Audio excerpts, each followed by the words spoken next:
So hello everyone, once again from the Kingdom of Cambodia, and just like last week, I'm recording this early for me. It's not actually early, it's just that I stayed up all night editing last night's video, and I got up early to do this one. I didn't realize until after that Jordan Peterson one went up that I was actually really low energy, and my eyes were really small because I was so tired. I don't know if my eyes are small today, I feel like they might be.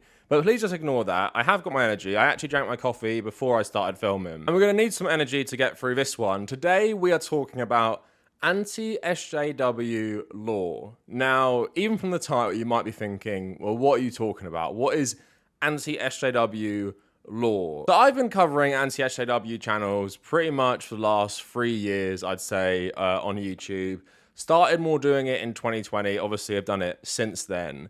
And I made a video about a year ago about the thumbnails they use. And how that video is different from today is I went more into detail on Big Red, alleged crazy redhead feminist from back in the Skeptic YouTube days.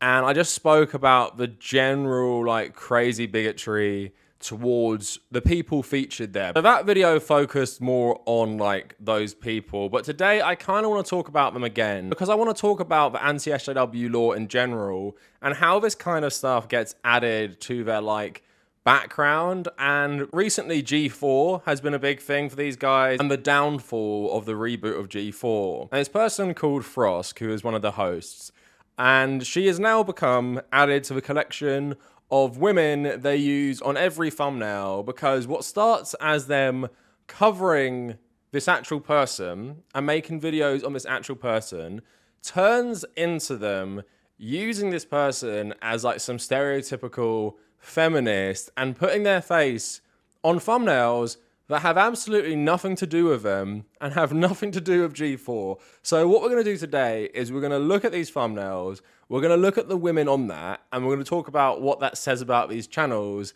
because what I think it says about them is they are perpetually stuck in the past mostly. They're stuck in 2016, and slowly they update it and phase things out, because I do not see Big Red on these thumbnails as much anymore. And now we have a new character added to the law, and that is this Frosk person. So we're going to look at each controversy in each person and just talk about these ridiculous thumbnails. But anyway, before we go any further, please like the video, and in the comments, I guess I would ask, any former anti-SJWs, did you used to hate the people that we're going to talk about, specifically like Big Red, but also, you know, any of the other people? And why do you think these guys use these people in their thumbnails so much? Also, follow me on social media at the Kavernacle on Twitter, on Instagram. Instagram is where I'm posting about my travels around Asia. And if you care about that even more, I'm posting one exclusive video per month on my Patreon page. Just me and my girlfriend talking about, you know, the country we have stayed in.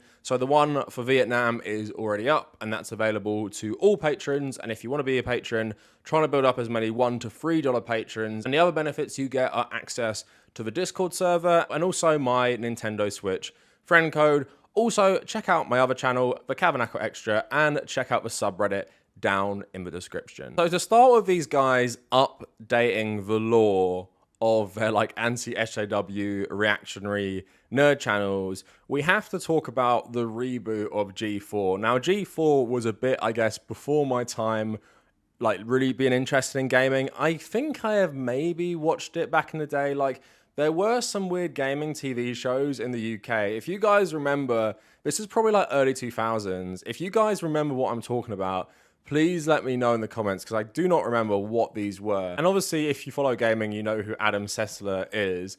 But, you know, I've read that big report about G4, and how it was ran was absolutely ridiculous, that they would pay internet personalities like up to 30k per showing on their Twitch channels is absolutely bizarre. But also, I never thought this was going to work out, because the landscape has just changed for gaming. People care about Twitch streamers now. Even I feel like I'm being a bit left behind with what I'm interested in, because I really don't care about Twitch streamers in terms of gaming. I would never watch a gaming stream. I'd rather just play games, and I'd watch like the people I like for reviews, mainly Easy Allies or like Kyle Bossman, who is primarily now a streamer as well. Just tut mir leid. And in this really outdated mentality, they thought they could make G4 work in the way it used to work. And of course, surprising no one, it failed, right? But it failed for a load of reasons, which were detailed in a very long investigation into it. It didn't fail because this one personality called Frosk went on a big rant about sexism in gaming, which I'm going to show you right now. And it basically just went viral. And just as we're going to talk about later, what's going to happen one day is people are going to look back at this and be like, why did people get so angry about this stuff? Like in terms of this statement specifically. Sexism in gaming. In joining G4, this is not where I thought we were going, but I'm here. I had no idea. I'm listening. Yeah. In joining G4, I was ecstatic to be part of something that I grew up watching as a child. But every time G4 is brought up in various channels, even in this YouTube channel, we have the chat in front of us, I can see you, without a doubt, there will be backlash because I'm not as bangable as the previous hosts. It's somehow... Talk to him, Frosk! It has somehow been expected that you can talk about how much you jerked off to women as a compliment. That It's shit not weird. a compliment. It's weird. It's dehumanizing and it's weird. Women do not exist to be nice on the eyes for you. Morgan Webb, Olivia Munn did not exist to be nice on the eyes for you. Hey, she cooking, y'all. And that's just obvious sexism. You don't need to explicitly objectify women or declare that you hate women to be sexist. Adam will read a script written by the same writer that I will read the other half of the script for, but I'll be the one flamed. And yeah, it also happens to Gerard and TBH, but that doesn't discount the sexism of how it happens to me when it does. Both things can be true, that there is a general hatred of any change that isn't Adam, and that I'll receive special flame just for being a woman. When you're in our DMs or on those YouTube comments or in Twitch chat right now, those reactionary threads thinking that I'm somehow ruining your current X-Play experience because you can't objectify me how you previously did to Morgan, or that I'm somehow less qualified to speak on something, but you can't quite put your finger on why, even though I'm reading the exact same script as Adam, but you have no problem with he's part of it.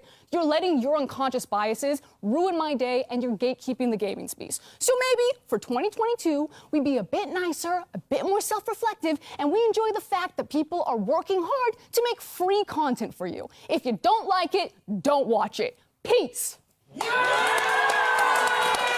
So anti-SJW nerd channels being outraged at that is really not surprising because I watched that. And I think, what's the big deal? Like, seriously, she's saying you don't have to be like someone who hates women to be a sexist. It's just like implied, unconscious. Again, I don't have a problem with what she's saying at all. It's true. And just like many of these people, it's really not the most radical thing I have ever heard in regards to feminism and stuff like that. I don't know why you'd have to get so butthurt. You're only butthurt if you feel called out by that. I don't feel called out by that. I think everything she's saying is perfectly fine, but why do anti-SJWs hate it? Because they hate being called out on their own bigotry by women and feeling like they're inserting left-wing politics into gaming. Just like with Anita Sarkeesian, who sent these people absolutely insane. Go back and watch an Anita Sarkeesian video. Better yet, go watch me dissect an old Anita Sarkeesian video, and you will see it would literally be pretty tame bread tube today. Like, you can watch so many other left-wing YouTube essays these days coming out of like socialist YouTube, Marxist YouTube that are so much more radical than that. And this set them absolutely insane. Of course, they're looking for a woman to dogpile on, and obviously in that rant where she's being like more combative, they see a perfect target. And this is how a new character develops for their thumbnails. But also, because a lot of them were blaming G4's downfall on this specifically and acting like she took the time to tank it herself by going on this rant. She wrote this after G4 closed. My sexism in gaming segment was approved by all executive showrunners in X-Play. When I was originally hired and cast, G4 made the internal statement that diversity and inclusion was what it was built on to fix the past. I was fully supported initially until the doxing and threats. Then I asked for support multiple times and I was ignored or directly lied to about support coming. No guidelines, no plans, no help. Then management changed and it became openly hostile. And now this is the last thing I'll ever say about G4. People who I worked with are lovely. I gave them everything. Producer, writer, host, and more. Would do it again. Love y'all. So if you read about the downfall of G4, it's clear it was like run really terribly. And then they didn't know what direction they wanted to go in. And it felt like they were just trying to pander to the crowd. So when they saw the massive backlash against her rant, despite approving it, then they went in a different direction. It's someone who's like a feminist, communist. What she was saying there was really, really bog standard. In a way, I'm glad she said it because it reveals how fragile all these man babies on Anti-SJW YouTube are. I'm also sad that this resulted in her getting this harassment, and this is part of the reason. So if you go on these Anti-SJW nerd channels, you see their coverage of this, and it's pretty much incessant. There are so many videos garnering hundreds of thousands of views. I always find this interesting because there's no way these people actually care about G4. They just are in it for the dog pile on a woman. So you see all these thumbnails by the quartering where she's got like weird effects added to her mouth. He always makes the weirdest thumbnails. I know it's probably not him, but it's added to her distorting her mouth and basically getting loads of different screen grabs of her doing different faces. But here's something I want to focus on because you see her across all these anti-SJW channels, but then this is how it's becoming like a new meme, a new part of the lore. They've started adding her to thumbnails which have absolutely nothing to do with G4. So here's one about For Love and Thunder dropping 68% at the box office. I watched the video. There's nothing about her in this video, but she's in the thumbnail. And then you have another one, fans forced to give pronouns at G.I. Joe Q&A panel. She's in the thumbnail in the background as well, but this video has absolutely nothing to do with her. And then here's another one, Star Wars biggest fail ever is official, and then she's in the thumbnail too.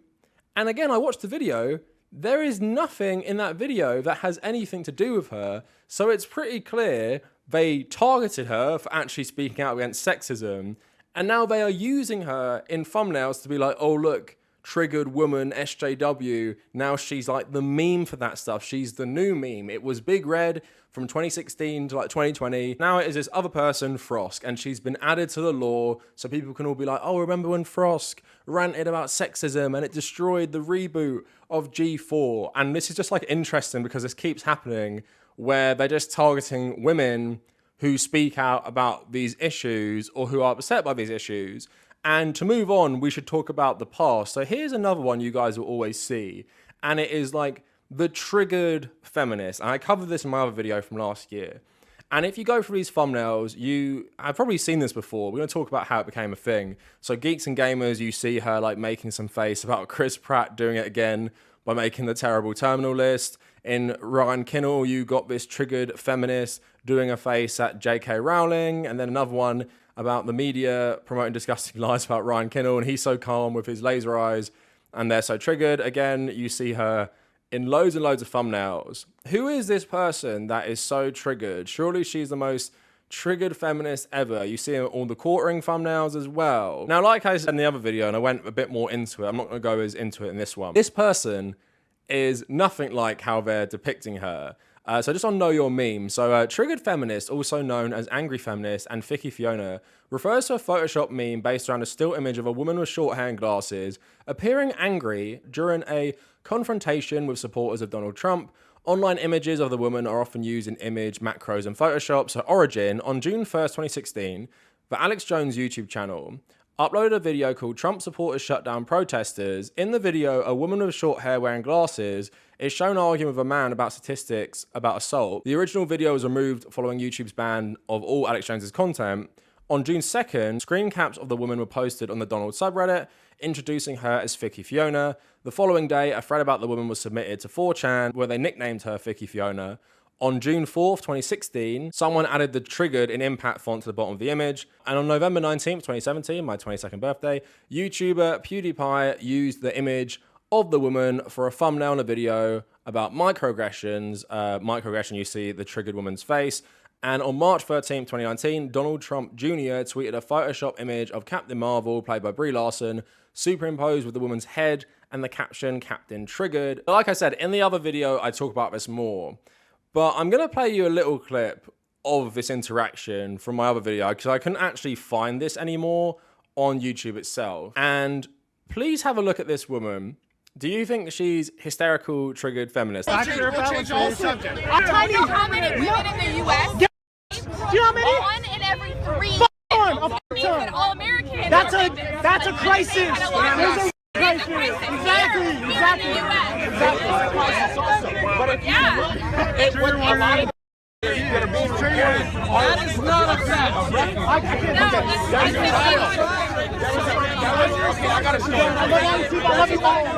I want you. This woman is like really chill, seems like a pretty nice person, arguing with these right-wing nut jobs about something and staying very, very calm. Nothing triggered about her, no outrageous reactions.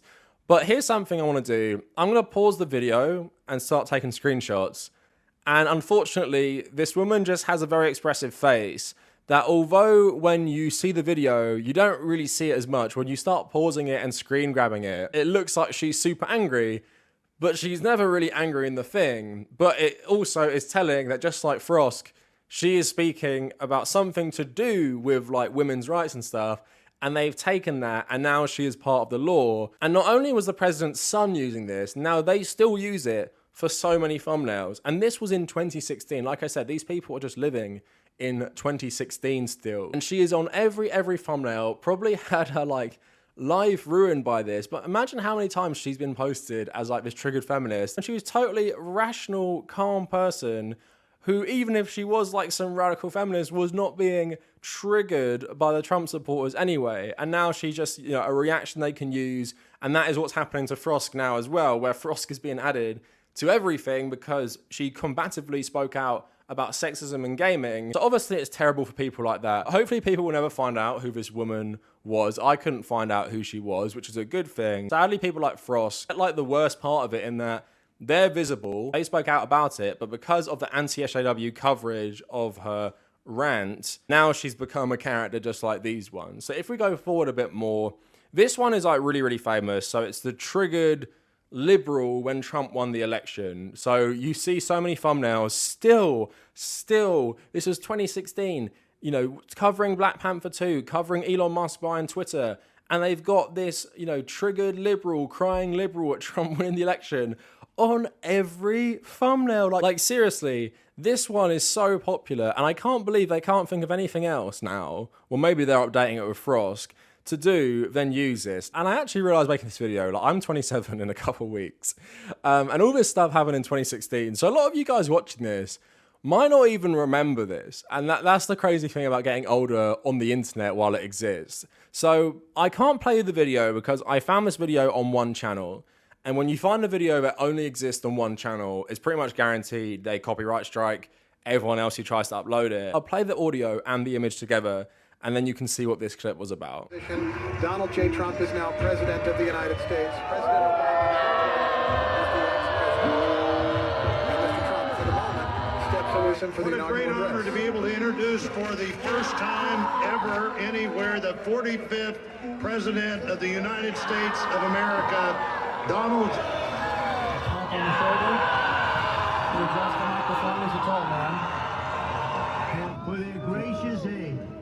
I am so sorry to my world. I am so sorry to my world. This is not what we want. We will face challenges. There's so much potential but we will get the job done. for beauty and for devastation. We gather In this one moment, it's almost incomprehensible that they can exist right now. So and we are grateful.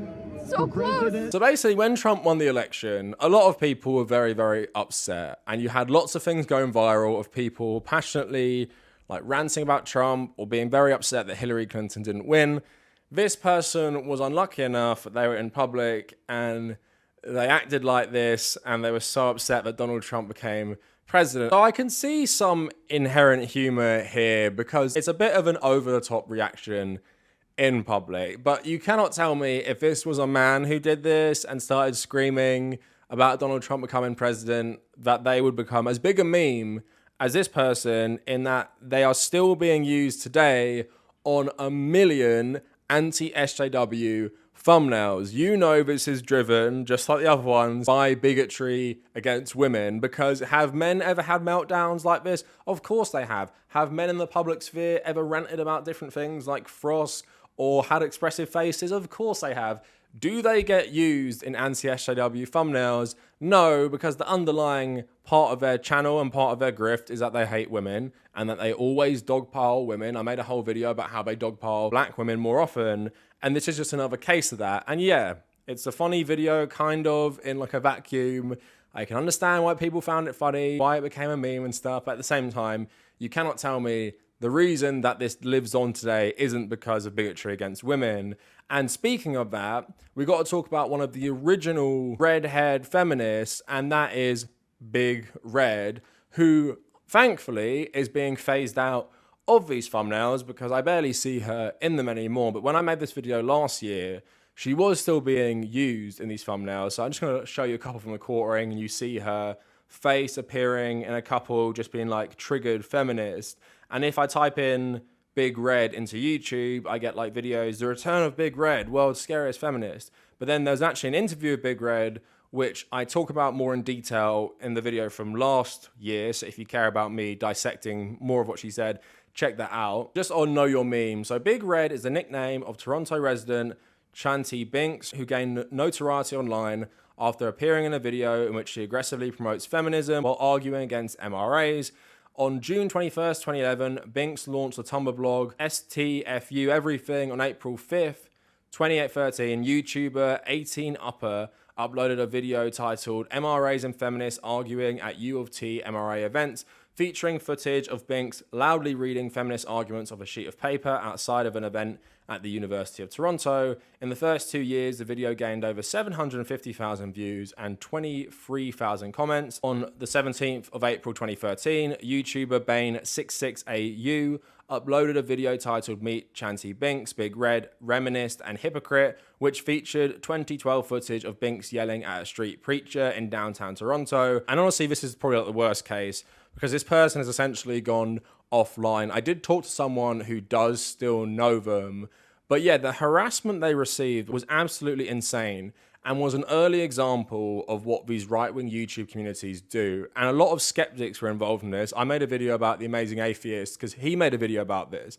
got like 1 million views. So they all joined in on this dog pile. And what people need to remember is about 2013 to maybe, I don't even know, 2019, YouTube, especially in terms of like politics and political issues, was absolutely dominated by either conservatives or more skeptics / anti-SJWs.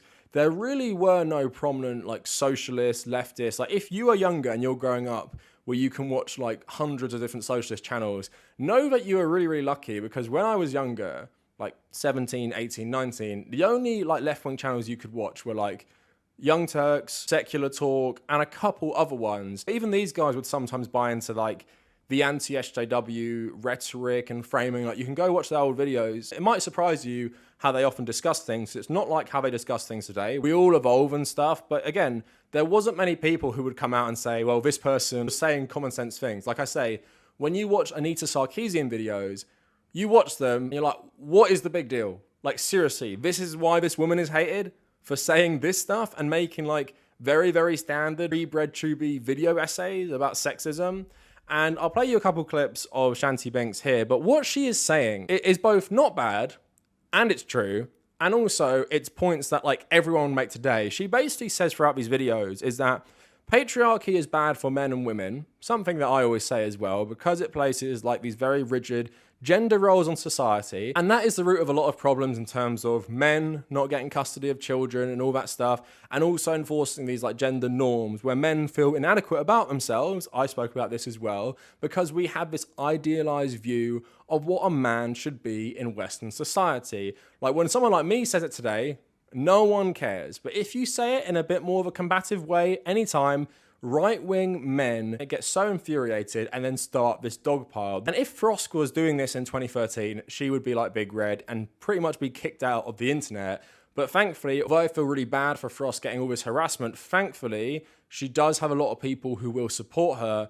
But the internet landscape was so different about 10 years ago that she would not get this support back in the day. Feminists do not want you to lose custody of your children. The assumption that women are naturally better caregivers is part of patriarchy. And you know, there's still a lot of sexism in terms of like gender roles, and we're still expected to be wives and mothers and things like that. So no, we're always trying to dismantle gender roles. At the end of the day, that's really all we want, is to really dismantle gender roles and make sure that, hey, you know what? If you are the, for example, in custody battles, like if you're the better parent, we want you to have custody. That's it. I don't care what your genitalia is or your gender identity. It doesn't matter. If you're the better parent, you get custody. If you make more money, then you have to give out the alimony. That's it. That's what it is, right? So, I mean, there's still a lot of discrepancies. Feminism is a movement about the discrepancies, like when it comes to women's equality, because we're still not there yet. So yeah, I played you a couple clips of that. Again, is there anything really that shocking about what she said? The only thing that I can grant, which is a bit different, is she's combative, just like Frosk is. But these people do not like a woman who's combative, telling them the reality about sexism, and it makes them get extremely fragile and butthurt. And then their response is to either dogpile them or whip up hate mobs against them. And then, as we've seen with Anti-SJW Nerd YouTube, also add them to their collection of characters for their thumbnails. And like I'm saying, Big Red is being phased out, but they actually face real world harassment. I read a story where they walked into a convenience store and someone working there noticed who they were, took the CCTV footage of them and posted it online. But that is the real world consequence. And obviously all the threats she's been getting, that's the real world consequences of these right-wing nerd channels and right-wing nerds in general getting so butthurt about a woman aggressively arguing her point about sexism. Doesn't that say so much about these communities that someone saying pretty basic stuff about sexism in gaming or patriarchy and stuff gets some infamy forever on the internet? And now Frosk has it as well, and all these people are now going to use Frosk on the thumbnails. And Geeks and Gamers has already started irrelevant stories that have nothing to do with G4 or Frosk, and now she's on it because she is now the triggered feminist who hates men and stuff. But in terms of like the law of the anti-SJWs, what I do find interesting is that I've made videos about this. Anti-SJW YouTube was basically spawned out of the skeptic community, because the skeptic community and like atheist types didn't all used to be anti-feminist. They used to be anti-religion and like debunking arguments with supposed facts and logic. But then they found out anti-feminism was actually very profitable and popular. So a lot of them shifted their content to specifically just anti-feminism. So that's why Anita Sarkeesian got all this hate, because they decided she was the target. That's why Big Red got all this hate as well. And it's funny that like the quartering kind of spawns out of this as well, because if you watch his old videos, he talks about like hanging around with skeptic YouTubers and being like a massive fan of like Sargon of Akkad. So then it's quite funny that now he's inspired all these right-wing anti-SJW nerd channels, but they're doing the exact same thing as the skeptics used to do, is basically whip up hate mobs against women who speak up about sexism, or, you know, now it's black women who speak up against racist harassment they're getting. These guys just grift off it and know they can whip up hatred, because sadly, that stuff is still really popular. The only silver lining is there are now a lot of channels to push back against this, and the internet landscape has changed a lot, where people are both more sensitive, more conscious, and there's more bigger people now in left-wing spaces who can kind of steer audiences another way. Left-wing politics is gaining more momentum, but sadly, we still have to deal with these fragile man-baby nerds who cannot handle women basically saying, you're a sexist, or you can be sexist without thinking you are, because how you view and objectify women. So that is the law of anti-SJW nerd YouTubers and their thumbnails, and it pretty much says everything about them. Basically, harass women, and when you're done with harassing them in the current moment, start using them as a stereotypical like feminist for your thumbnails, and just forever remind people that, yeah, you hate them because they spoke up about sexism. Anyway, thank you for watching the video. Let me know what you guys think down in the comments. And if you made it this far, thank you for watching.